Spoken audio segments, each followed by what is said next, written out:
來看到日本 GDP 慘衰哦，10年暴跌了14%，同時日債爆表，經濟會崩盤嗎？今天來做關心。再來就是稀土大刀，現在重創的日本企業也集體進北京，要來破冰。全球企業是不是轉向中國？今天就這些議題會一起來做關心。好，過去10年我們知道這個主要的經濟體，大部分的經濟都是往上走的，但是唯獨我們來看到日本卻是在10大重要的經濟體當中唯一一個衰退的苦主。来看到資料顯示，從過去的2016到2026年，過去這10年間，日本的 GDP 的規模從5.1兆美元，竟然是一口氣暴跌到只剩下4.4兆美元，大約減少幅度，也就是10年來減少了高達14%。除了我們特別看到的 GDP 之外，日本同時內部現在出現了3個重點的警訊。第一個，國債的部分，國債已經飆破了 GDP 的250%，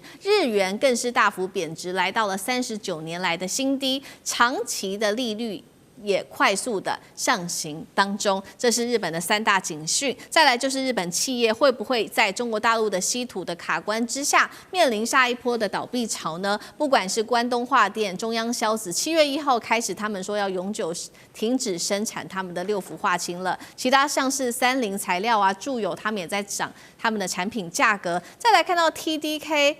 還有呢，太陽誘電等等，他們的庫存水位也都已經來到1個月的一個新低了。我們先關心一下日本的經濟到底怎麼回事 ？GDP 規模10年縮水了14%，日本經濟進入了長期的一個結構性的衰退嗎？會不會進入一個長期停滯的階段？大使怎麼看？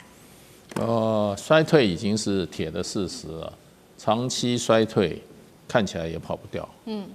那這個東西冰凍三尺非一日之寒。日本本來在80年代上個世紀如日中天啊！我第一次到日本，我簡直嚇壞了，沒有看過這麼有活力、這麼進步、這麼乾淨、這麼有秩序的社會。我那真的嚇壞了，真的是一種強烈的震撼。我每次去日本就是一直走下坡。那日本的這個經濟是從被美國人整的，就是所謂的那個廣場協議，一下叫日幣漲了20%，像日本的這個怎麼講呢？產生這個經濟的泡沫，最後泡沫這個怎麼講呢？爆裂以後，結果所有的銀行跟這個大的企業都變成負債累累。本來是錢多得不得了，你一負債累累以後呢，你的所有的這些思維就是以還債為優先，銀行也還債為優先，銀行怕你倒賬為優先，企業呢也還債，結果就造成什麼？就不敢去投資了，所以這個泡沫破裂對日本來講，就是整個社會沒有那個投資創新的那個動能了，所以就一直就缺乏那個動能。之後再加上日本呢人口老化，然後少子化，人口老化加少子化，也就是說它的所謂的這個人力資源越來越不夠，然後呢，它借助了很多外勞啊，可是這都沒有辦法把日本的產業往上提升。你外勞你需要高端的這些工程師或者管理人才，但日本社會說實話，你要打進日本的高端社會，談何容易啊？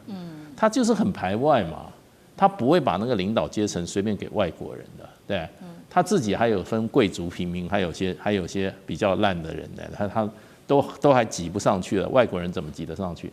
所以他就出現了這個人口斷層，再加上這些前面的因素，在造成日本的產經結構，於是很自豪說什麼產官學一體，說穿了就是產官學全部勾結，然後就產生了很多呢，公司該倒都不給他倒，因為政府關係很好，就產生了很多什麼僵屍企業，不斷的侵蝕日本的這些產業基礎，再加上日本錯過了這個互聯網時代，錯過了所謂的這種 venture capital，就是說那種用這種獨角獸企業，日本沒有，根本都不信任。再加上它這個怎麼講呢？它這個在這個新的產業，尤其是這個IT 產業這個地方它完全斷裂，交了一個白卷，所以日本沒有過去現在很慘。你有最新的產業有競爭力，通通沒有，所以說也沒有未來。好，所以在面臨現在的經濟困境之下，我們就看到，是不是日本要尋求一些經濟上面的解方、產業上面的解方呢？剛好現在中國大陸正在舉行的就是練博會，那我們看到呢，許多的日本企業這個時候重量級代表團，他們就趕快去到了北京，裡面來看到一些非常重要的大咖人物都到了，包括了關西的經濟聯合會長，還有住友電工董事長松本正義、三得利的副總等等的人。其實練博會是2023年以來中國開始創辦的，那已經至今吸引了85個國家，超過670家的企業機構一起來參與。那日本這樣子做到底有沒有效呢？上次哥怎麼猜？不是大咖，小咖哈。這次練博會原來參加是關鍵人河野洋平，他前自民黨總裁哈。如果中國大陸現在抵制在制裁日本，如果對於3個人日本人會客氣，河野洋平就是其中一個。因為他是長久以來中日對話，而且率領日本民間的這個國際經貿由他推動。這次其實他要去，而且規模非常非常大。他們就希望尋求在高市早苗的這個沒有對話過程當中，能夠靠河野洋平個人的影響力，讓中國大陸能夠聆聽。可河野洋平6月8號突然一仗病死了，所以這個本大收縮，北京也就是說原先要接的高層全部沒有了。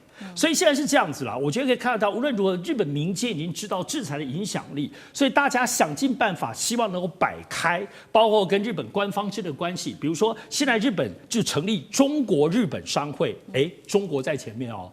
不是日本，還是中國日本商會，他們希望能夠繼承河野洋平的部分，能夠繼續的對話，突破這些制裁對日本產業的影響。然後高市早苗不鳥啊，高市早苗現在做的部分，他就在國際的舞台當中整合。他的想法就是，如果整合當中，稀土也弄了很多的產業鏈，你們日本這些企業看到這些產業鏈跟美國、跟國際、英國、歐盟合作，你們也要乖乖的繼續來，然後來這個合作的這個裡頭來投資嘛。所以其實高市早苗還是一路往前，他認為高大上。可日本民間知道這個制裁眼前就活不下去，而且如果有機會一點點突破也好，現在狀況是幾乎會死掉。所以只要能夠開一個口子，不要說全面，其實稀土的某一點點打開，現在日本的這些對於中國大陸比較熟悉的，希望能夠突破。但有河野洋平之後可能可以，現在沒有河野洋平，誰呢？他的孩子甚至任何人沒有看到能夠繼承的人。好，所以我們看到中國大陸的這波制裁之下，這個日本企業跟日本政府現在態度不一樣。日本企業希望能夠尋求突破，自己去到中國大陸的練博會，北京這邊希望能夠尋求一些新的溝通管道。到底有沒有一些作用啊？就是幹哥又怎麼看？其實練博會就是什麼？就是中國舉辦的，他舉辦什麼？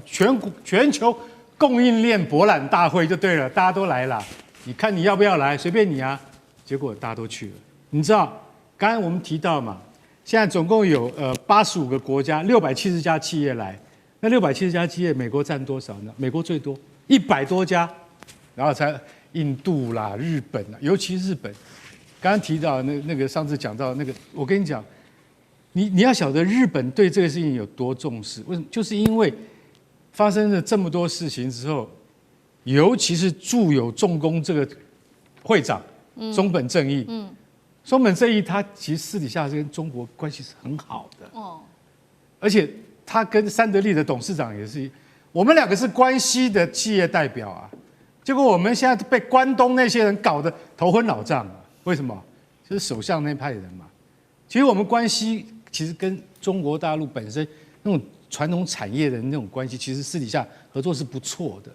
結果你現在搞成這樣子了，現在我們也受影響啊。所以老實講一句，松本正義他其實他馬上就要去了，他急得要命，要趕快去。為什麼？希望尋求突破，不要再這樣子了。我們不是互相報復嘛，對不對？所以今天練博會找我們一定馬上就過去。然後我們一過去的話，我們也要希望，我們不是有20家企業已經被還沒有制裁啊列入管控名單的日本企業裡面，看看中國是不是能夠手下留情一下。再加上黃仁勳在這邊講。